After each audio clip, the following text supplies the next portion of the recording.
Bueno, bueno.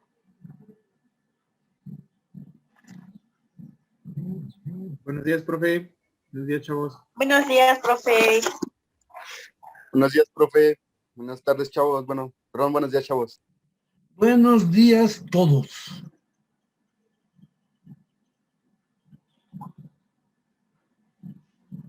¿Cómo están? Andamos al 100, profe. Bueno, de eso se trata, que todos estemos al 100, porque no hay de otra. El próximo viernes me aplican la segunda dosis de la vacuna. Qué cool, profe. ¿Ya está listo? Ya.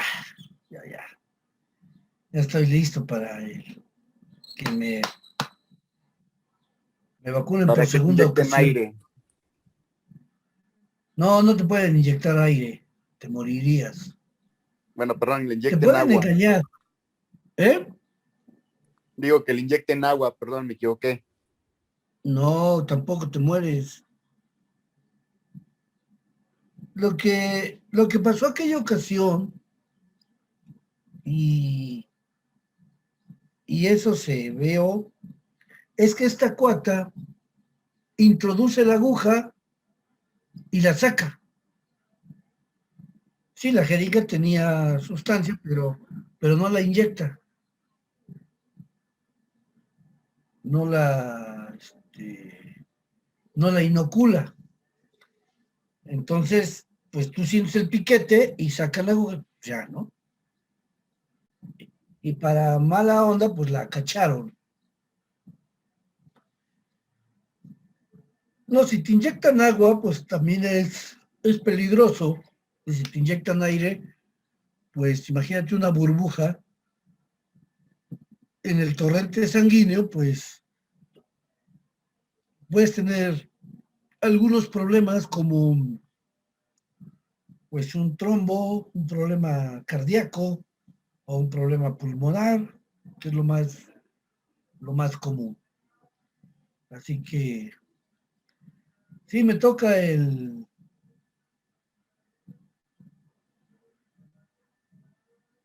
próximo día viernes a las 11 de la mañana.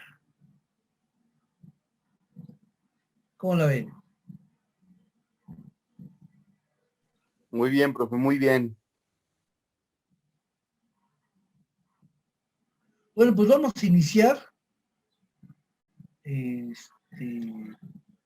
Hemos estado trabajando sobre lo que comentábamos de la organización, la estructura, y por lo tanto, la reflexión que realizamos al respecto es qué tan importante es una estructura en la organización. Y cuando decimos qué tan importante, yo creo que se sobreentiende que una empresa, una organización, cualquier cosa que se quiera diseñar y construir, si no tenemos un esqueleto bien realizado, como lo decía anteriormente, cada una de las partes, cada uno de los elementos que vamos a poder ver ahí, tienen que ser congruentes, tienen que corresponder a este asunto, a lo que queremos, a la estructura. Yo estaba escuchando, por ejemplo, ahora que el ejemplo clásico de cuando no se hacen las cosas bien, pasa lo que pasó con el metro. Y que en su momento fue exhibido a nivel nacional, internacional, como la obra cumbre, del gobierno de Marcelo Ebrard. en aquellos años, ¿no? Lo cierto es que se pudo notar la mala calidad, el hacer estructuras mal hechas, y entonces, pues a la larga se va a caer. Inmediatamente luego, con un aire de protagonismo político, nuestro querido gobernador dice, voy a mandar a revisar todos los puentes de Puebla. Y le contesta un arquitecto diciendo, mire, esos puentes nunca se van a caer, porque la estructura es metálica. Y las traves que se realizan llevan almas de acero. Entonces,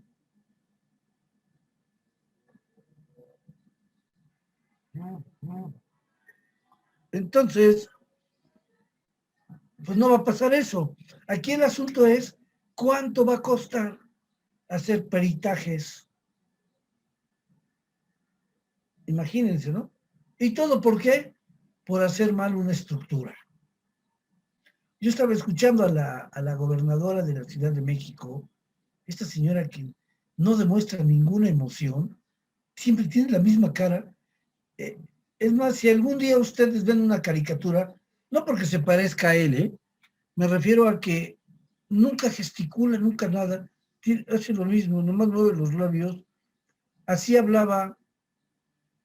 En mis épocas había una caricatura que se llamaba El Profesor Peabody, que ustedes han de haber conocido ya al profesor Peabody, ya computarizado y en tercera dimensión. No sé si alguien lo vio de ustedes en la época moderna.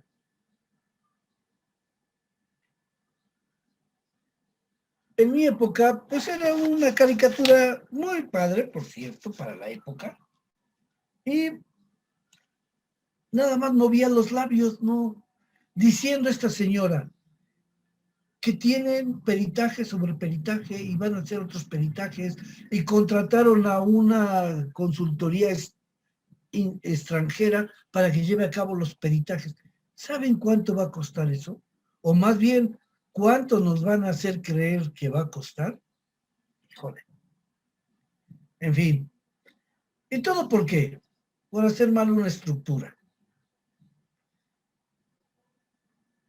¿Quién es el padre del estructuralismo? El enfoque construido por sociólogos, ni siquiera por administradores, contadores, ingenieros, arquitectos, no, sociólogos, porque está claro que el enfoque que le dan a esta corriente, que incluso es la corriente administrativa que se llama estructuralista, y obviamente la aportación más importante, el representante más importante de esta corriente es Kurt Lewin. Y él hace una clasificación de los estilos de liderazgo y habla de estilos autoritarios, democráticos, de los que dejan hacer lo que quieran, que se llaman laissez-faire. Kurt Lewin considera el principal problema para entender el funcionamiento de los grupos, decía él, que radica en asuntos específicos como el liderazgo, como la comunicación, como las normas sociales, el estatus, la atmósfera grupal. Así también como las relaciones con otros miembros. Esta corriente nace para generar equilibrio. Es fundamental para ellos que la conducta humana, la forma en que nosotros reaccionamos o nos conducimos, obedece a la relación que tenemos nosotros con el ámbito social, con el espacio vital de cada individuo. ¿Ustedes habían escuchado el espacio vital?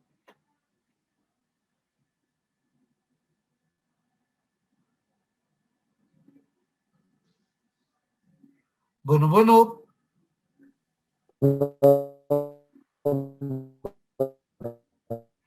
no los escucho bien. No se oye bien tu micrófono, Christopher. Es como si tuviera un eco y está resonando. No se escucha bien.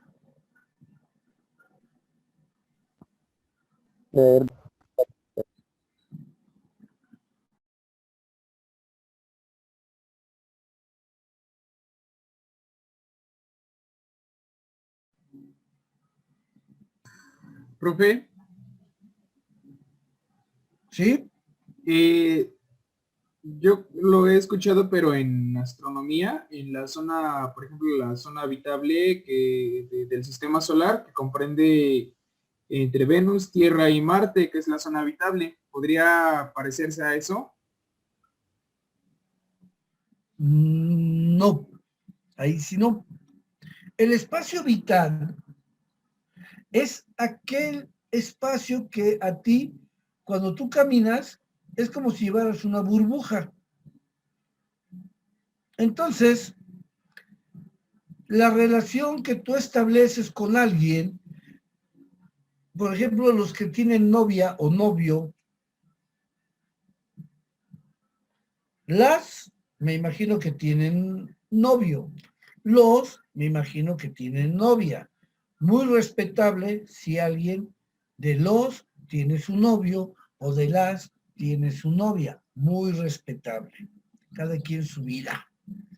El espacio vital consiste, por eso dice aquí, en este contexto que les planteaba yo, de la conducta humana está fundamentada en ese resultado del espacio social y el espacio vital del individuo.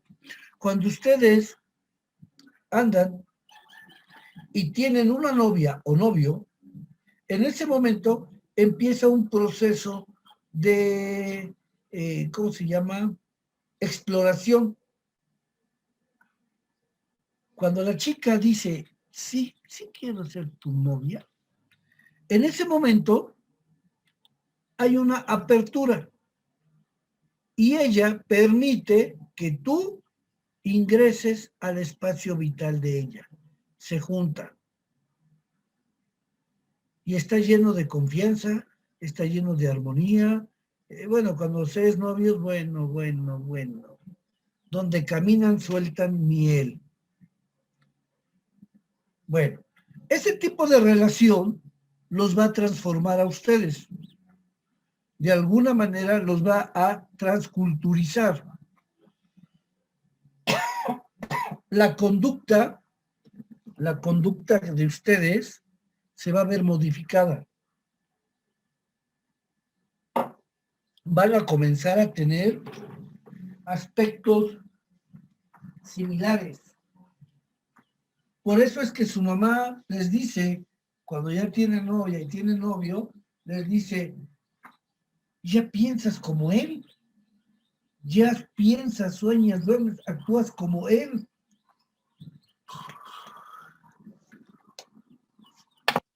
Porque nuestra conducta, el comportamiento se ha visto afectado a través de esa relación social con otra individuo o individuo. Por eso es que se empieza a hablar de esto. A mí me urge terminar esto. La verdad es que yo vi el programa y me urge llegar, y lo vamos a hacer muy pronto, a la parte ventas, donde esto se manifiesta. Pareciera que dijeran, bueno, ¿y esto qué? ¿Esto qué tiene que ver? Como me dicen el sábado, es que se me hace que es mucha teoría y esto no es teoría, es lo que hacemos diario nosotros. Precisamente, la parte objetiva, que es muy importante en la escuela del estructuralismo, es, ojo, estudiar los problemas de las empresas y las causas de estas. Vean, estudiar los problemas de las empresas y las causas, prestando especial atención a los aspectos de autoridad y de comunicación. Y aquí, esta corriente plantea a través de Kurt Lewin que hay 4 elementos que son comunes en el sentido estricto de lo que estamos hablando al interior de las empresas. La autoridad, la comunicación, estructura del comportamiento y estructura de formalización. Entonces, esta corriente cuando nace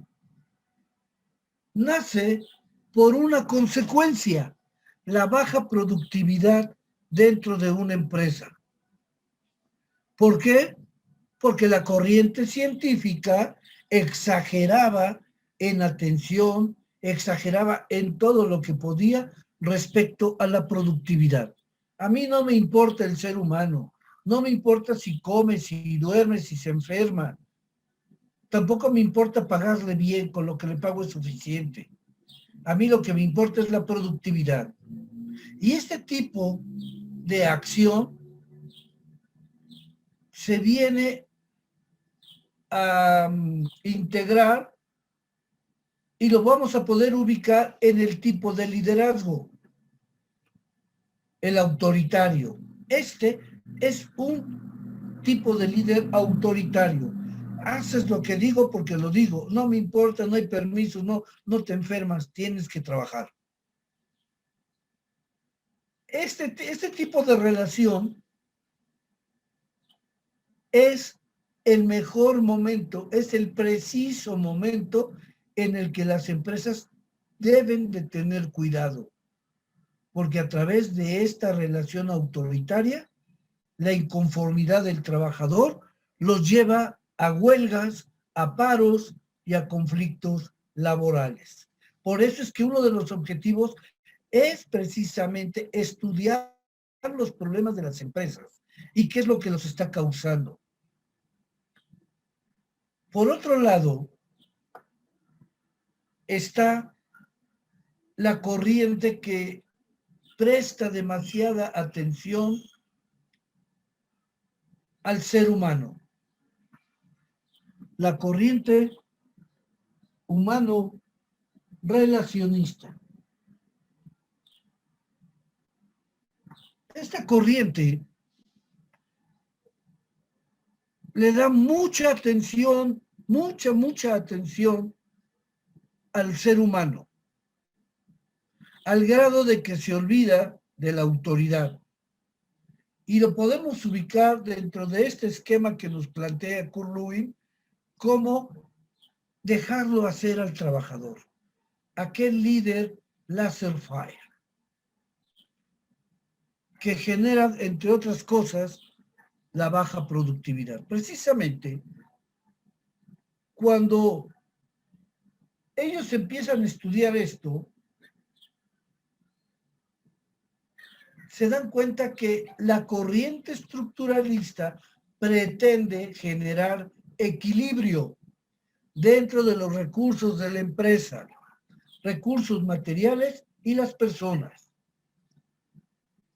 Y entonces se le presta mayor atención a la estructura. ¿Por qué a la estructura? Porque si yo equilibro la parte productiva, la parte dinámica, y la articulo correctamente con la parte humana, vamos a tenerlo mejor. Precisamente,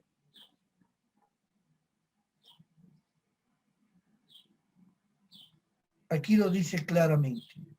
Estudia los problemas de la empresa, las causas, poniéndole especial atención a aspectos como autoridad y comunicación.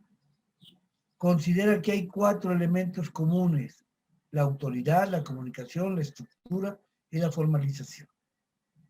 El objetivo es buscar el equilibrio.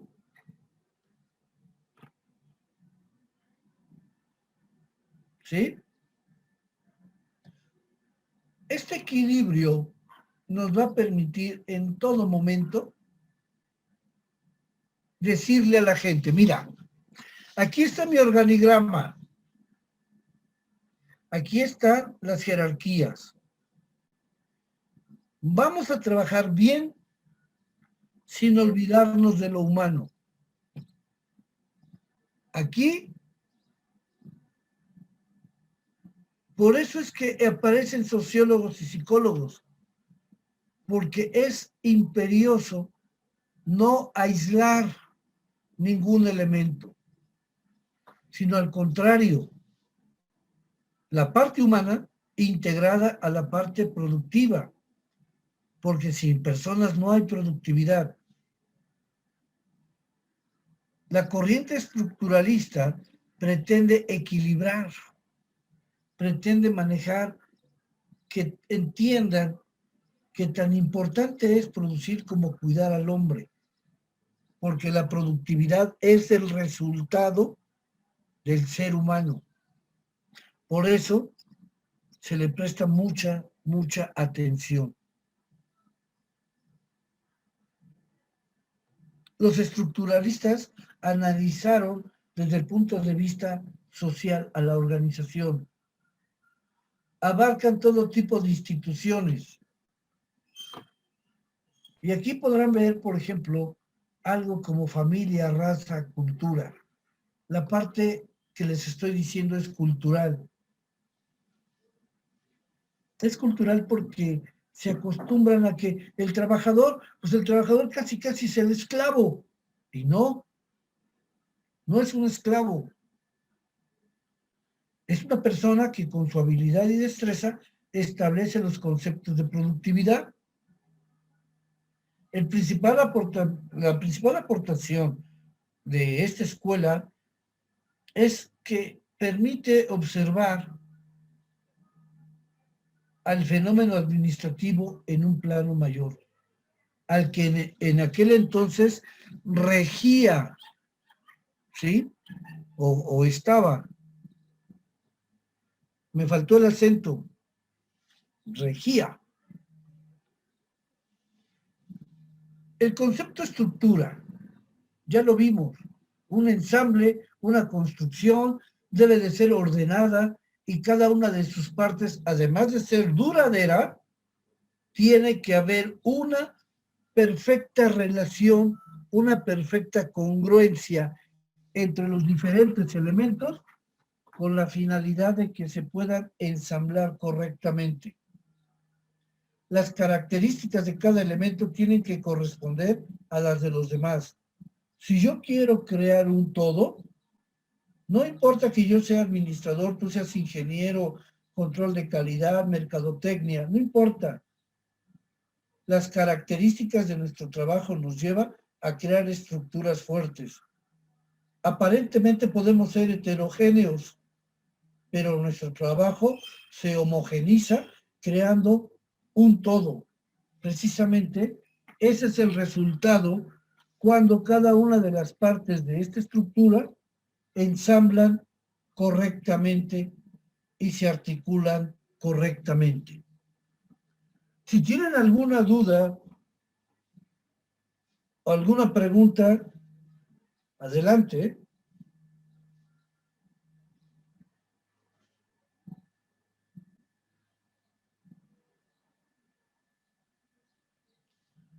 El sistema de autoridad es el elemento más común y aparentemente estable en todas las organizaciones, porque se piensa que existe en un sistema de autoridad formal e informal. Aquí yo difiero un poquito, porque la autoridad formal obedece reglas de alguna manera, normas y políticas, y la autoridad informal, para empezar, no se conoce quién es el que la ejerce, es clandestino, y además si es informal, quiere decir que es autoritario generalmente, que son una de las características de las empresas familiares, donde el dueño manda, los hijos mandan, la esposa manda. Por lo tanto, ese sistema no funciona. Puede pensarse que funciona porque se produce y se vende, pero no se explota en su totalidad. Pero bueno, ellos lo manifestaban en su momento así, y así lo vamos a conceptualizar. Los sistemas de comunicación, la comunicación organizacional, tiene diferentes flujos, ¿sí?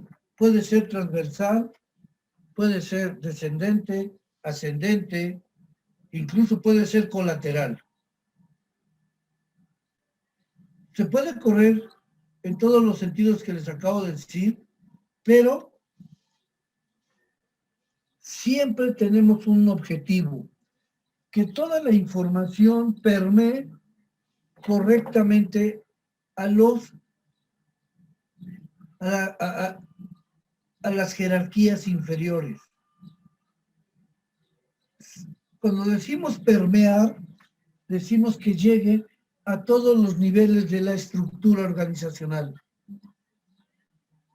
En los años 70, 80 se pudo descubrir que una de las problemáticas más grandes en ese sentido era que la gente, los obreros, la gente de jerarquías inferiores, pues no se enteraban de lo que estaba sucediendo.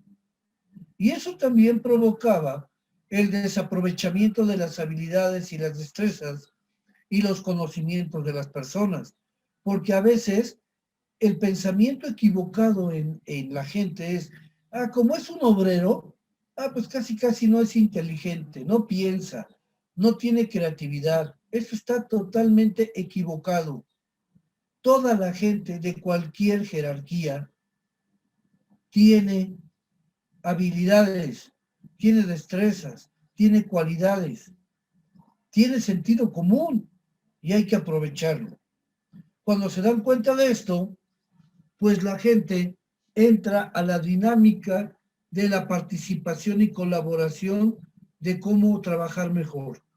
Y entonces cambiamos un poquito la cultura. Quitar la cultura de la queja, que tanto daño hace, por entrar a la cultura de la sugerencia. Yo lo haría así, así saldría mejor, de esta forma quedaría excelente, y eso es lo que se hace en las empresas. Los sistemas de comunicación empiezan a correr de arriba, abajo, a los lados y hasta de forma transversal. De hecho, hoy está de moda, ya saben que todo se pone de moda, y más viniendo de nuestro amado gobierno, que ahora le llaman habilidades transversales, ¿no? Y uno llega con la expectativa al curso. ¿Qué son? Vamos a ver habilidades transversales en comunicación. A ver, vamos a ver. Y no nos dicen nada de eso. Pero nosotros sí lo vamos a manejar. René Mainz, él decía que las comunicaciones y la autoridad son, así, los fenómenos centrales de toda empresa, de toda organización. Yo no sé qué tanto puedan ser fenómenos centrales, pero lo que sí sé que la mala comunicación y el exceso de autoridad entrando al autoritarismo generan demasiados problemas laborales. El que se carezca de un diálogo con las partes involucradas genera muchos conflictos laborales. Precisamente la estructura funcional, a algunos de ustedes les ha de sonar pues familiar, ¿verdad? Les ha de sonar muy familiar la división del trabajo. ¿Alguien de ustedes se acuerda ¿Qué es la división del trabajo? Y digo que se acuerden porque ya lo vimos.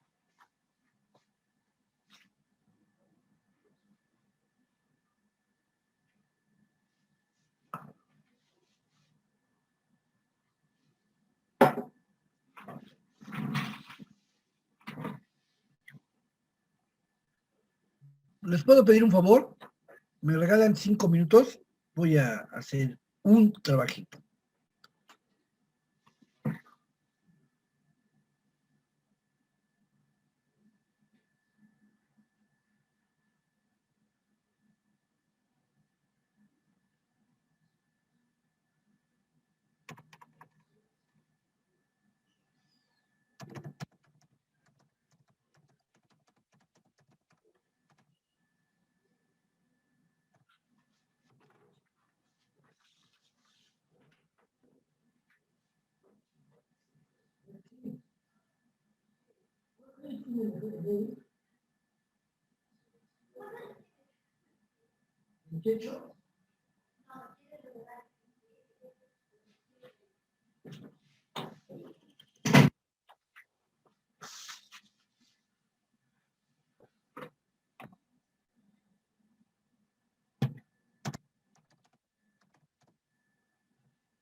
Ok, muchas gracias. Entonces, les preguntaba, ¿Se acuerdan de lo que es el estudio, lo que es la división del trabajo? Pues precisamente en la primera corriente se dio de manera indirecta, tal vez, se da esta división del trabajo. Pero ya con los estructuralistas, el estudio de la organización desde el punto de vista de este concepto, los comportamientos reales de un miembro, de una persona en una empresa, nos lleva a ubicarlo en el lugar correcto y en el lugar que lo necesite. Persona idónea para el puesto idóneo. ¿Qué pasó, Kelly? Adelante.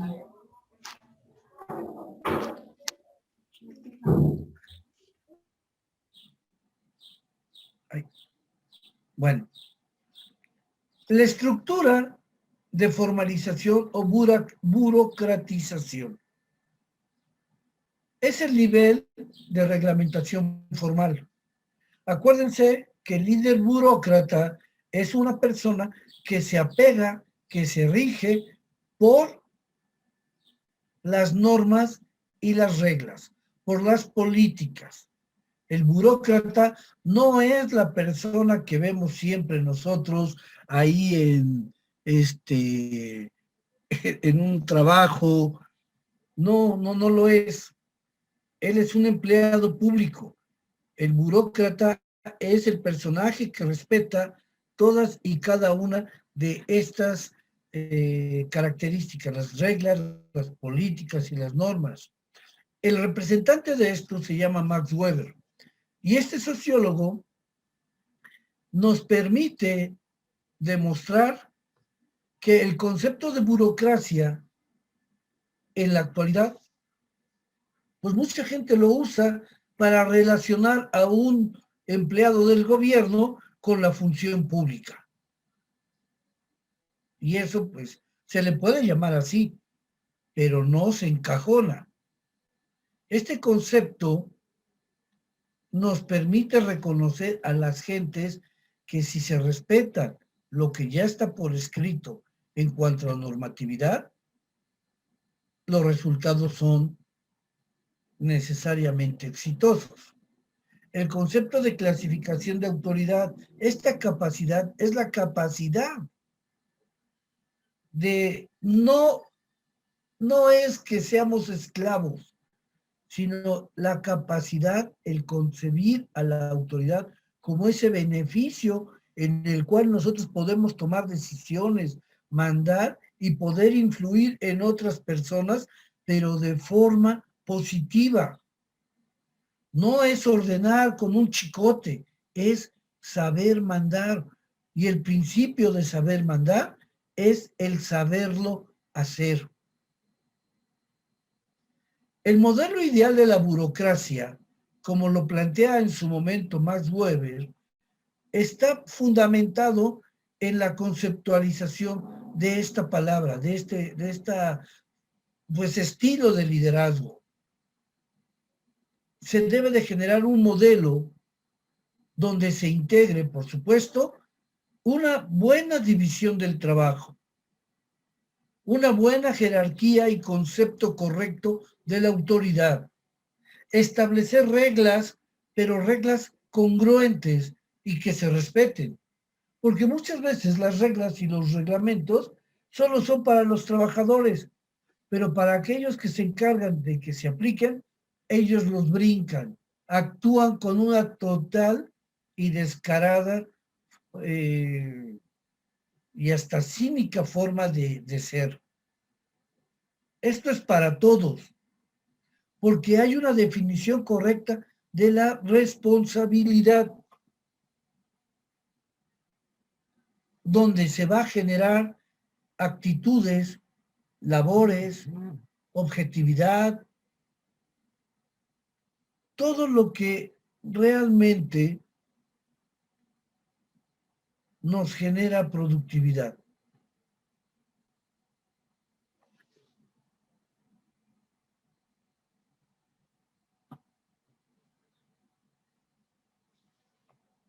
La verdad es que cuando uno no plantea este tipo de cosas, aparentemente no ejercen dentro de una empresa, simplemente vemos al jefe y al subordinado, pues nosotros debemos de trabajar con esto para evitar abusos e injusticias. Si queremos una estructura sana, tenemos que ver que esto se respete. Está mal el ejemplo que les voy a dar, ¿verdad? Porque pues, no tienen ningún fundamento estos cuestionamientos. Y tampoco deben de justificar los hijos sus actos y sus decisiones en la forma de vida de los padres.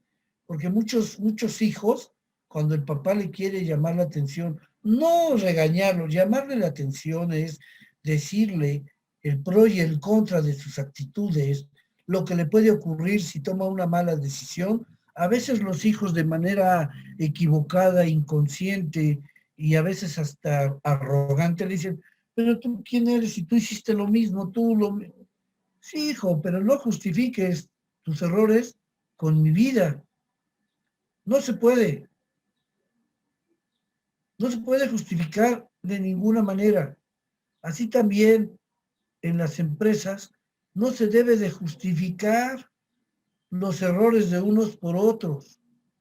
Tenemos que evitar en todo momento que se hagan las cosas mal. Y los jefes tienen que ser precedentes e imagen de esto. Porque moralmente, un jefe que exista y que exija que las cosas se hagan conforme a las reglas, a los procedimientos, que exija este jefe ética, que exija profesionalismo, pero él no lo hace, entonces el trabajador tiene esa percepción de que para unos la ley es muy ancha, para otros la ley es muy angosta. Si queremos evitar corrupción, si queremos evitar injusticias, tenemos que hacer caso de esto y no justificar. Claro, el trabajador no va a poder justificar algo. Si el jefe viola los reglamentos y las leyes, que las viole. Yo no lo voy a hacer. Y tampoco voy a exigir de ninguna manera, ni voy a justificar. Claro, se predica con el ejemplo. Y les puedo decir, esto puede parecer, puede tener así como que un sentimiento de, ¿y esto para qué es? Para las ventas. Pues imagínense para lo que sirve. Los jefes no pueden gritarle a alguien porque no venda cuando él ni siquiera ha hecho el intento de vender algo. Está así, hay que entender la estructura y más adelante se irá definiendo la razón de ser de las ventas. ¿Hasta aquí tienen alguna duda, alguna pregunta, algún comentario? Ojalá lo tengan, se los aceptaré.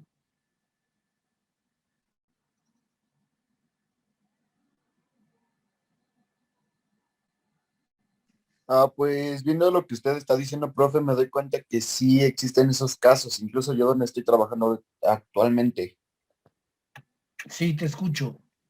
Bueno, es que usted dice que a veces las personas que están encargados, por decirlo de nosotros, ya que son los gerentes, no obedecen las reglas de acuerdo a lo que se tiene que hacer, porque según en el reglamento, todos tenemos que usar el mismo uniforme, ya seas gerente o asistente de un área. Lo mismo que se te pide lo tienes que usar tanto como empleado, tanto gerente. Entre todos no podemos tener barba, no podemos tener bigote. Y he visto que unos cuantos gerentes andan trayendo sus bigotazos. Es lo que yo también me puse a pensar una vez y me puse a cuestionar eso, pero nadie me pudo dar una respuesta concreta de ello. Sí, fíjense que esto es muy común. A ver, Rodrigo Sebastián, adelante. Sí, profe. Y así como en el ejemplo que pone Roy, bueno, Coyot, este, las personas que están en un nivel jerárquico superior a nosotros tienden a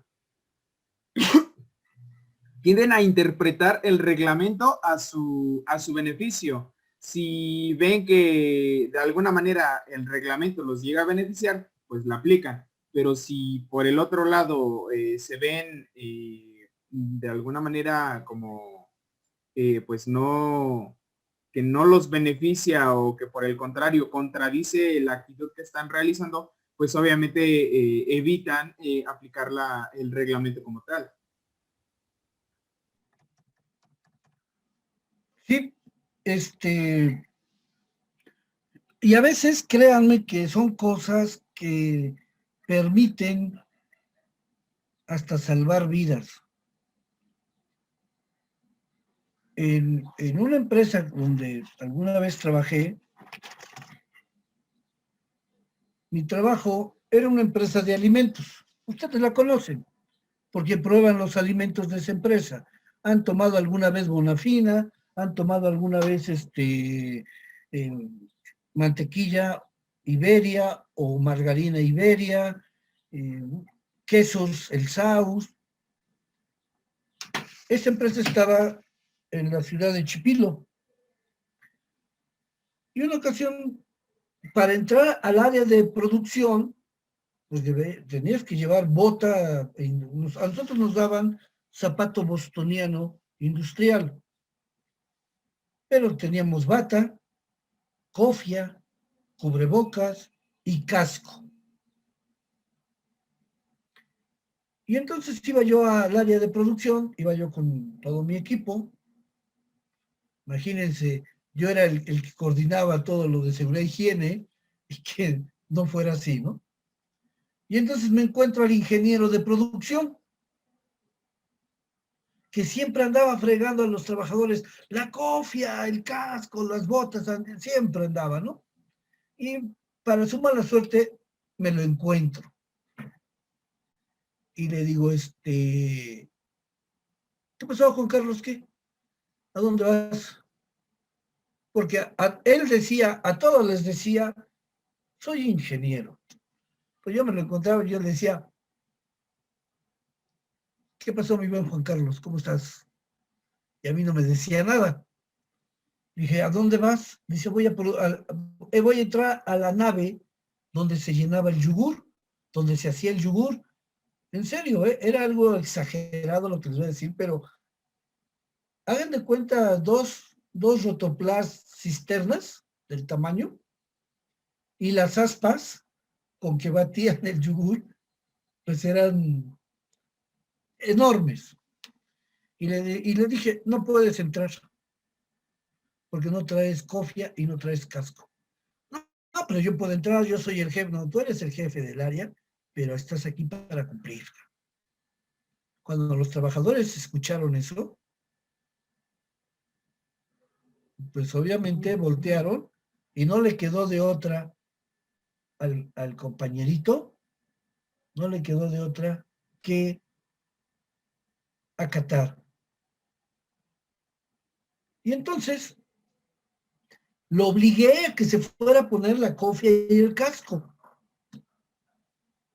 La entrada de ese tipo de naves es hermética. Cuando ustedes sueltan la puerta, se chupa, se sella. Entonces, no era más grande la piedrita que impidió que se cerrara, no era más grande que dos pimientas de esas negras gordas. Queda la puerta entreabierta, pero fueron milímetros suficiente para que entrara el aire de golpe y revienta uno de los vidrios del área y se cae, pero cayó así como guillotina. Entonces iba pasando él y al oír el ruido se enconcha, el vidrio le pega en el casco, resbala y le rebana un hombro, así como si fuera un machetazo en el hombro. Vean cómo a veces el cumplir reglas salva vidas. Si él hubiera entrado sin casco, en ese momento se hubiera muerto ahí. Afortunadamente no se murió. Llegó muy grave porque es parte de inmediatamente saber qué hacer. Si ustedes en algún momento se encuentran en casos de estos, lo primero que tienen que hacer es hablar a la primera clínica, que corresponde decir código rojo. Y cuando uno dice código rojo, en ese momento ustedes aseguran que no se desangre la persona. Yo, por ejemplo, en mi caso lo que hice fue quitarme la bata y amarrarlo, enredársela, y se la amarré lo más fuerte que pude, prensando el hombro. Lo trepamos al coche, se manchó todo mi coche, y nos fuimos de inmediato a la clínica de Cholula, que es la que nos tocaba. Cuando yo llegué a la entrada de urgencias, ya me estaba esperando la unidad roja, el código rojo, el carrito rojo, ahí estaba, lo pasaron de inmediato, llevaba un nivel de anemia fácil ya en un 2º grado por la pérdida de sangre. No se murió, se salvó.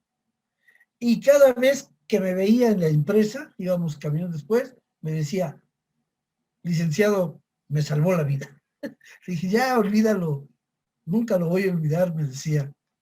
Y todo por mi necedad. Desde ahora, jamás seré necio. Y créanme que se convirtió en el defensor más feroz de las normas en una empresa.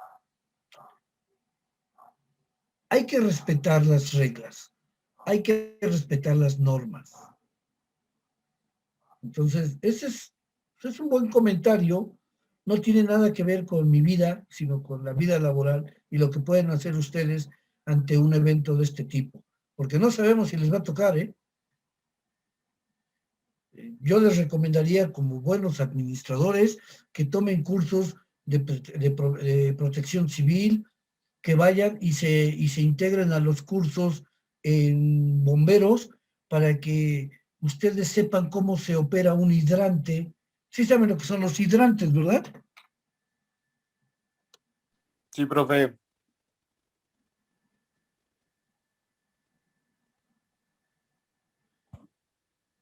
También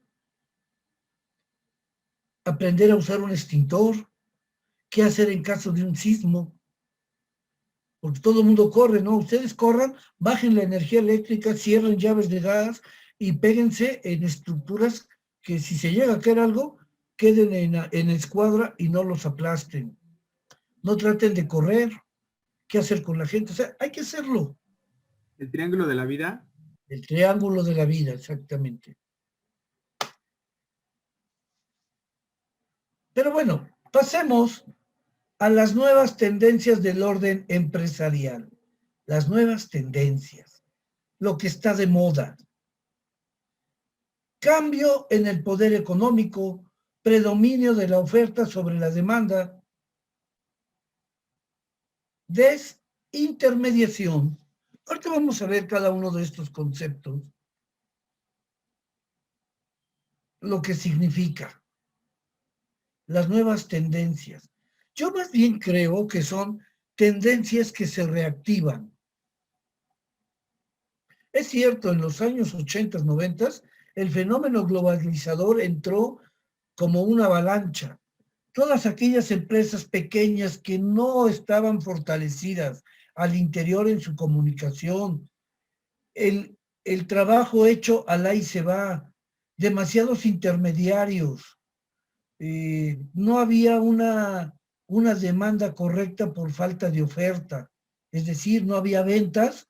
¿Por qué? Porque no había mucho que vender. Entonces, la globalización entra con disciplina, con reglamentación. En pocas palabras, llegan las primeras empresas a México certificadas en ISO 9000 de acuerdo a la naturaleza de la empresa. Para esto, en los 80s, 90s, a finales de los 90s, en 1987 me acuerdo perfectamente bien, Cuando yo acababa de llegar a esa empresa, me dicen, se va a implementar el primer círculo de calidad con miras a la certificación ISO 9000, era creo 2000 apenas, en lo que se refería a procesos alimenticios. Ah, pues imagínense, los malos hábitos, las malas costumbres, el trabajador que llega tarde, el jefe que llega cuando quiere y se va cuando quiere, todos ellos se tuvieron que regularizar. ¿Por qué? Porque las empresas globalizadoras, y vean lo que sucedió, nada más con las farmacias, ¿cuántas farmacias desaparecieron cuando llegaron los modelos como del ahorro, como las farmacias, la CIMI, que ese es un paliativo, es un fenómeno aparte. Pero cuando llega Walmart, muchas tiendas desaparecen, muchas pequeñas tienditas desaparecen, empiezan a ser absorbidas precisamente por eso, por la falta de preparación. Y obviamente la globalización, a través de estas empresas poderosas, hay mayor inversión, mayor poder de los gobiernos. ¿Se puede sostener una crisis como esta? Díganme, ¿esta crisis habrá afectado a Walmart? En realidad, pues a lo mejor, poquito, porque Walmart sigue operando, nunca cerró. En cambio, la señora de la tiendita de la esquina, el mini super, que depende de esto, pues resulta que la gente dejó de ir porque empezamos a entrar en encierros. Y no hay manera de que mucha gente reactive su economía. Precisamente es lo que vamos a trabajar. Y obviamente ya les comenté, a estas alturas sabemos que el mundo empresarial cada día crece y crece. El culpable de esto es la tecnología. Lo que dicen hoy, y para un alumno es esencial, las TICs, las famosas TICs. ¿Por qué? Las tecnologías de información y comunicación, ojo, información y comunicación. Uno de los puntos centrales que estábamos basando hace un instante es la autoridad y la comunicación. Y la tecnología es la causante de esto. El cambio generacional fue brutal.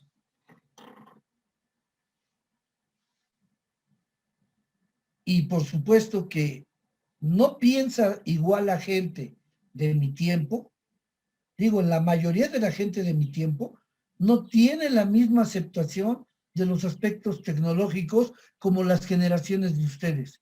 Ustedes no conciben la vida sin un teléfono celular. No se miran sin ese aparato. Y nosotros sí, porque cuando vivimos la edad de ustedes no había esos aparatos. Ustedes viven ese mundo donde todo tiene un promedio de vida y a la basura.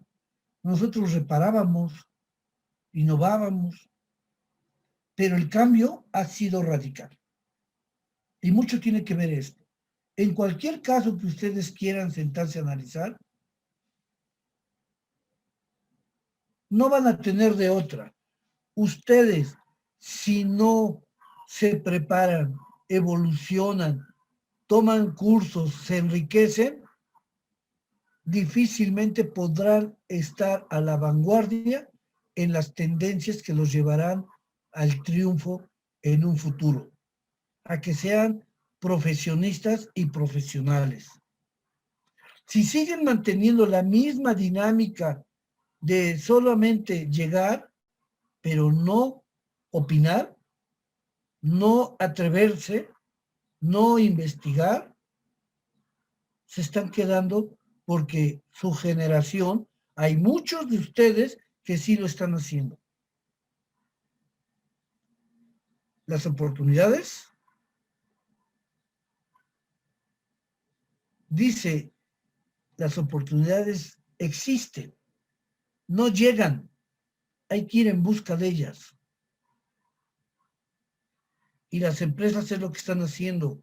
Si esto lo metemos a la vida de las ventas, las empresas han modificado, vean, simplemente, cuando empezamos en el proceso de la pandemia, había muchas empresas pequeñas, medianas, mini supers, cocinas económicas, que vivían bien. Cuando entra la pandemia, se dan cuenta de algo, que tienen que evolucionar tecnológicamente. Y entonces muchos investigan, los hijos, por supuesto, ahora son los duchos en este asunto, y vean cuántas cocinas económicas, cuántas tienditas, mini supers, para poder sobrevivir a esta crisis, se integraron a esta evolución tecnológica y ahora te venden la comida por Rappi, por Uber, o no sé cuántas aplicaciones existen. Y hay tienditas que dicen, hasta ya tienen pegado ahí en la entrada su número de WhatsApp y se los llevan. Si yo no tengo, pero si tiene convenio con uno de esos de moto, ahí está parado el cuate, oye, voy a entregar esto, voy a entregar, y miren cómo circula la economía, cómo las ventas han pasado de ser cara a cara, ahora las ventas son de un teléfono y de un dispositivo electrónico. Si me preguntaran, ¿y esto para qué sirve para las ventas? Les estoy dando un ejemplo, simplemente. Pero vamos a ver, el cambio de poder económico. Adelante, Rodrigo Coyol.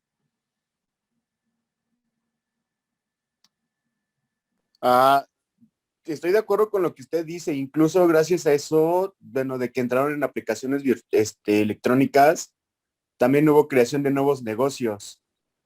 Por ejemplo, aquí donde vivo, gracias a eso se creó un negocio de que es de reparación de motos. Empezó hace unos par de meses y pues, créanme que está jalando muy bien, tienen muchos clientes y todo eso. Yo creo que también por el uso de que están los de Rappi, Uber Eats, entre otros, Didi Food, de tanto que lo ocupan, pues necesitan servicios y prácticamente eso fue una creación de un nuevo negocio que ayuda a la economía. Yo creo que para ellos también.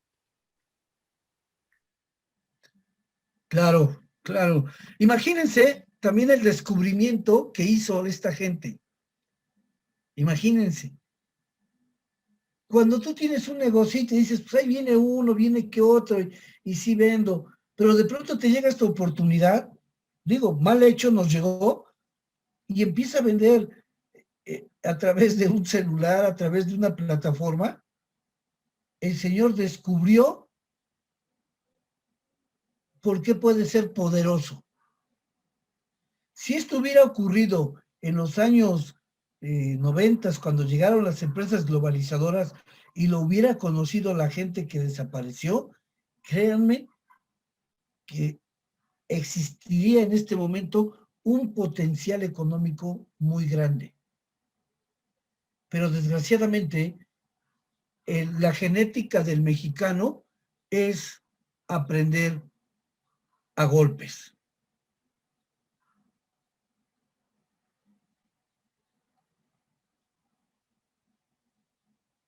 ¿Sí? Este es el asunto que nosotros manejamos.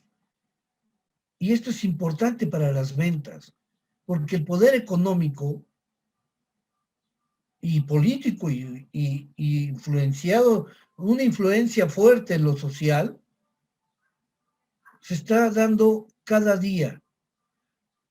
Nosotros, yo les pregunto a ustedes, ¿qué sienten cuando escuchan de, por ejemplo, Estados Unidos? Ahorita se está dando el lujo de vacunar a todos los turistas. Ah, tú eres turista, pásate vacuno. Tú eres migrante, te vacuno, cabrón, órale. ¿Por qué Estados Unidos lo puede hacer y por qué México no? ¿Por qué? ¿Por qué China puede estar haciendo coches y haciendo teléfonos celulares y criticamos porque es un país socialista, comunista, muy cruel? Pero ¿por qué se está convirtiendo en los principales exponentes de esto? Profe, Mande. porque Estados Unidos y China, bueno, tienen una economía pues muy alta y por eso es que se dedican a hacer este tipo de cosas, porque tienen una economía alta. ¿Y por qué nosotros no tenemos una economía alta? Si eso fue lo que, Mala administración. si eso fue lo que nos prometió este gobierno. Miren, hay que ser hay que dimensionar correctamente. Cuando este cuate que está ahorita empezó a hacer campaña desde hace 15 años golpeando gobiernos desde Salinas, desde Calderón, Fox, Cedillo, duro y dale, pegándole a todo mundo, prometiendo y diciendo que él tenía la varita, no mentir, no robar y no su famosa frase. Está bien, ya llegó al poder. Y toda la gente esperaba, ¿qué va a hacer?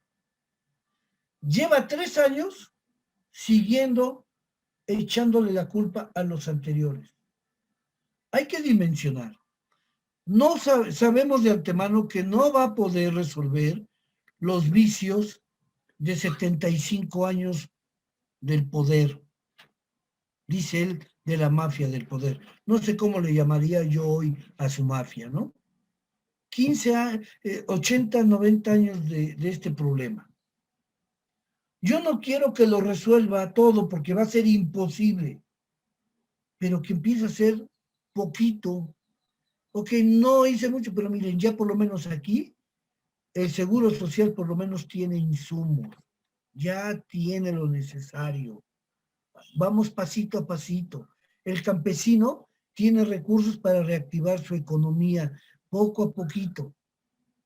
Cuando llegue el otro, tendrá que seguir en la misma.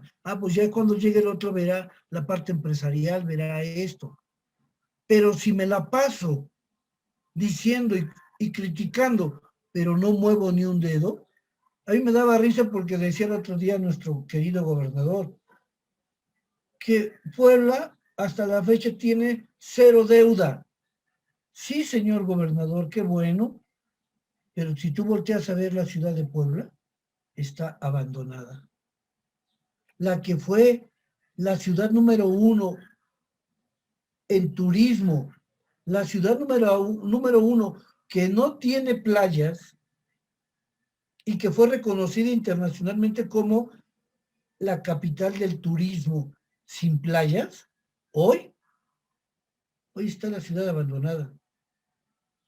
No hay mantenimiento. Lo que era el orgullo de la gente que venía y yo escuchaba amigos míos de otros estados decir, oye, qué padre está el fuerte de Loreto, quedó bien bonito, está bien suave la zona. Vayan hoy, está abandonado. Si eso implica ahorrar, cuando este cuate salga, el que llegue, díganme qué le va a pasar. Pues va a buscar deuda para poder arreglar lo que no se hizo. Por eso tienen economías fuertes esos países, porque tienen gobiernos que son emprendedores, no de bajo perfil. Y también la sociedad exige, ¿eh? Aquí en México no. Ahorita, ¿por qué Colombia está en guerra prácticamente? Por las decisiones del presidente, porque le está pegando a la gente más pobre. Entonces, no hay que decir por qué tienen economías fuertes. Hay que ver el origen de esas economías fuertes. México es un país riquísimo.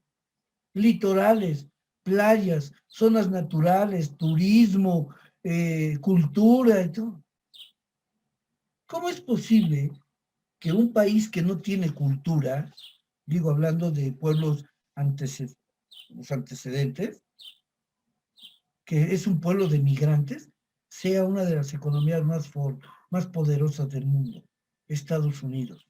Como lo quieran ver y como lo quieran ver.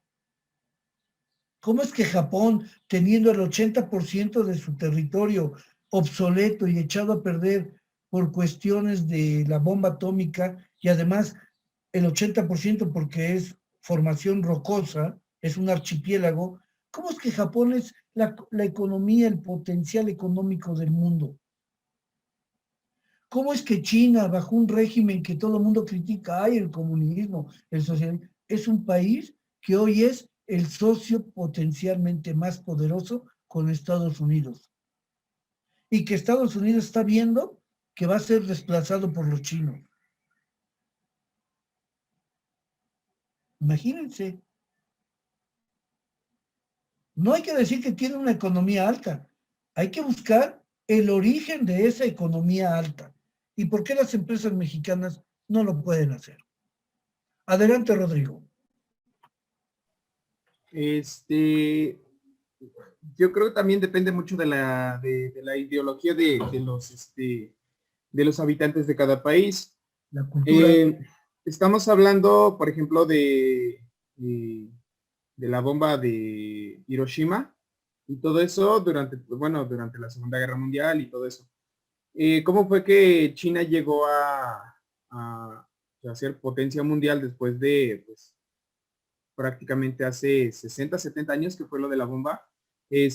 Pues básicamente leía yo en no sé qué autor, creo, este autor decía que lo que empezaron a hacer estas personas para poder salir de la situación en la que estaban, pues empezaron a explotar lo que tenían a la mano. No explotaron las minas, no explotaron petróleo, no explotaron cosas materiales. Empezaron a explotar el conocimiento que adquirían después de que sucediera esta tragedia de las bombas atómicas. Empezaron a salir al mundo, a conocer, a cultivarse, a adquirir más conocimientos.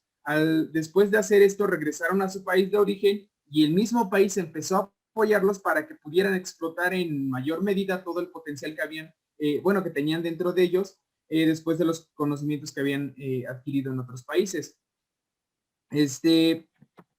Básicamente el apoyo de los gobernantes y el apoyo de los gobernados es lo que empezó a dar marcha a este país y a convertirlo en lo que hoy es una potencia mundial.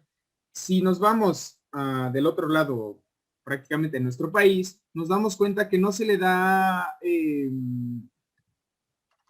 preferimos el estar publicando cosas innecesarias, preferimos estar en redes sociales reaccionando a memes, publicando videos que no tienen nada que agregar o no tienen ningún valor que agreguen a nuestro país. Eso, y aunado a que nuestros gobernantes no apoyan a estos talentos, nos damos cuenta claramente justo ahorita, ¿a quién se le está dando más apoyo? A las personas que no hacen nada, a las personas que no generan, a los parásitos que tenemos o que el gobierno está manteniendo. En lugar de apoyar a las personas, en este caso, por ejemplo, nosotros, tenemos ganas de estudiar, tenemos ganas de salir adelante, no pudimos acceder a una universidad pública, optamos por una universidad privada.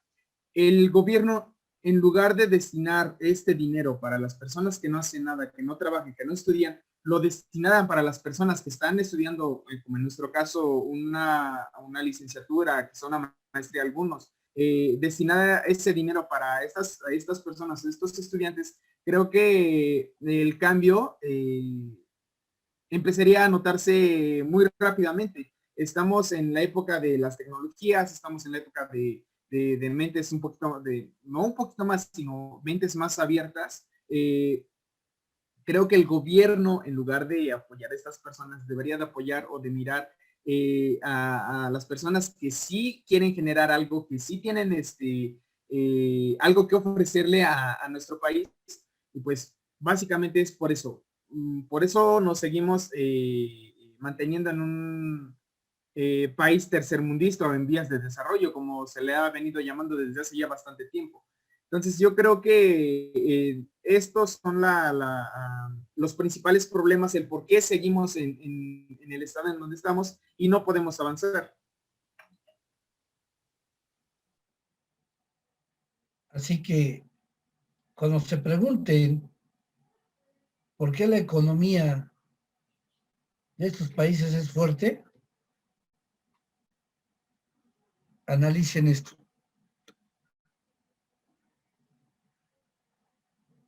Predominio. No, bueno, no, nadie tiene más otro comentario. Pues de hecho yo también estoy de acuerdo con lo que dice Rodrigo Sebastián, por lo mismo de que hay mucho presupuesto que se destina a cosas que no tienen caso, como los niños que se les da un pago mensual y nosotros que nos estamos, disculpe la palabra, sí, feo, que nos estamos chingando la madre, trabajando, estudiando, para tratar de sobresalir, no nos da nada de eso. Pues hay una corriente, hay un fenómeno económico que se llama el proteccionismo. Y el proteger a este tipo de personas lo que le da es, tristemente, ¿verdad? Lo que le está dando es, ¿cómo les diré? Se oye feo, ¿verdad? Pero está garantizando los votos para preservar el poder. ¿Qué manera de preservar el poder? Y lo más triste es que la gente lo acepta. La gente hasta lo aplaude. Eso es lo malo. Por eso los dichos mexicanos son tan poderosos. Tenemos lo que merecemos.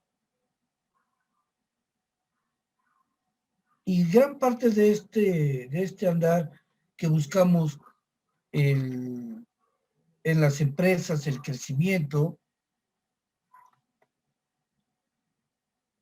pues difícilmente lo vamos a poder establecer. Por eso es que hoy se dice que lo que se busca prácticamente en un momento dado es el cambio generacional, donde precisamente las nuevas generaciones deberán de decidir el futuro de esto. El otro día, ¿quieres decir algo, Rodrigo? Rodrigo Sebastián, Rodrigo Santiago Sebastián.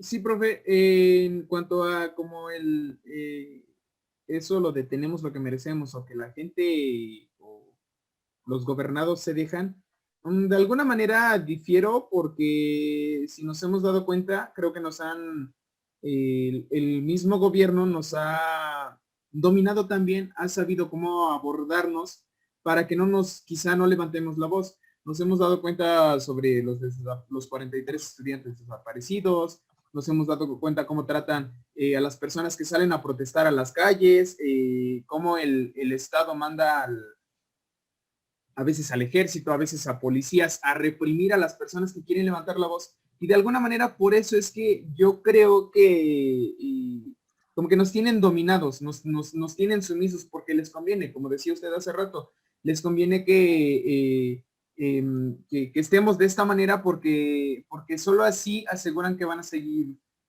haciendo lo mismo en futuras quizá elecciones, en futuros presidentes. El gobierno nos va a mantener en el mismo sistema en donde nosotros como partes de este país, de este estado, pues no podamos levantar la voz. ¿Por qué? Porque si levantamos la voz, ya son, si no son golpes, son gas lacrimógeno, son gases para reprimir a las personas, chorros de agua. Lo hemos visto en diferentes estados de la República. Yo creo que de alguna manera eso es lo que nos detiene como a protestar, a decir algo en contra. Es lo que iba a decir, profe. Sí, hay muchas opiniones, muchas cosas que se podrían decir, por supuesto, inconformidades que, aunque no queramos, pues son patentes en nosotros, ¿no?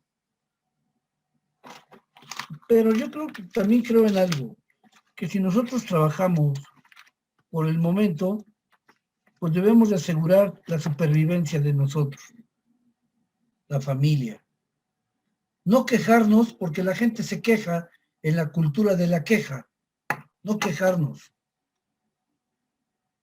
Pero sí, creo yo que debemos de cambiar la cultura de la queja por la cultura de la sugerencia. Cuando logremos primero arreglar nuestra situación, decía claramente,